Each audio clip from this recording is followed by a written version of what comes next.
So, after we established the 3 balls, after we established the right posture, after we established what is key, which is a muscle chain, I would say we should go to the inner side. Well, I consider the training of the posture, the training of the breathing, the training of the muscle chains as external training. And now we should go to the internal training. And the internal training in Japan martial arts always is in your mind. And after Shu-Ha-Ri, this concept, which is the base concept of every teaching in Japan, based on Shu-Ha-Ri, there are also an internal training regime, which is called Seishin, Mushin, Sanshin. It's training of the mind, and today we start with Seishin.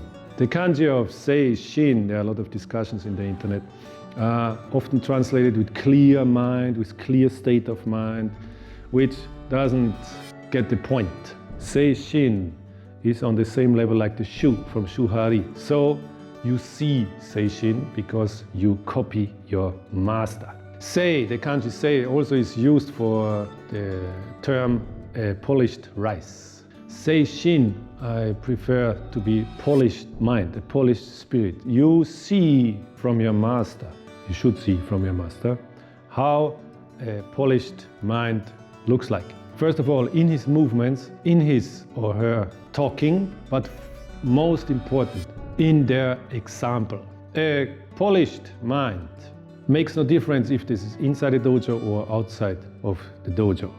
A master always acts the same. There is no, I turn on my machine by turning around my head. There's not, I take on the clothes and suddenly I'm a different person. So a master is always the same person, and he should be, or she should be, humble, polite, and dedicated to learning. This is a polished mind. And this polished mind, as we are dedicated to learning, should be like a sponge.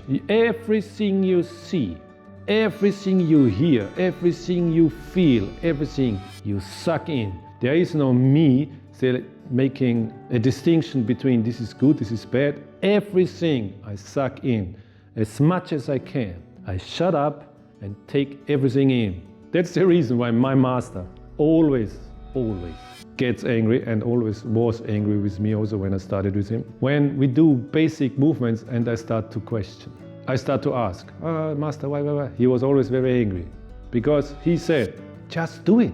You don't know what this is for. You don't know why you have to train that. This is the first step.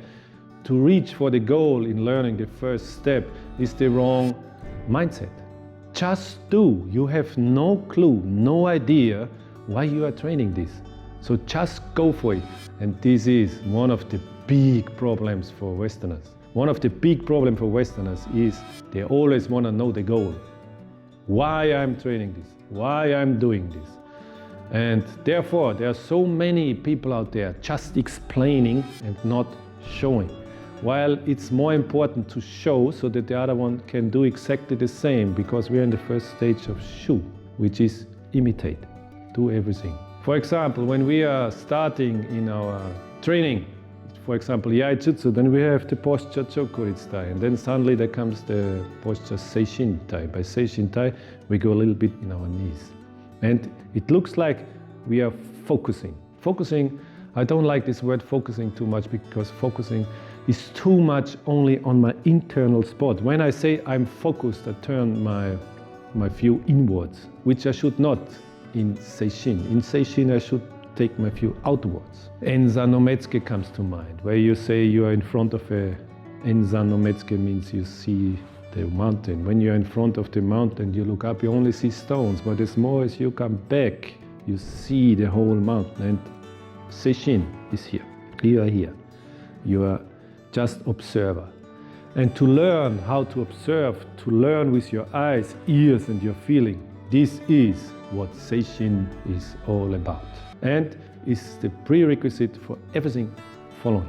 So it's very important to give Seishin enough time, and like everything in life, you have to learn. You have to learn how to be a sponge, how to be able to absorb everything you get. This is the reason why in old times Zen became part of the samurai culture and the education for the battlefield. Zen meditation teaches you the skill for absorbing everything you see.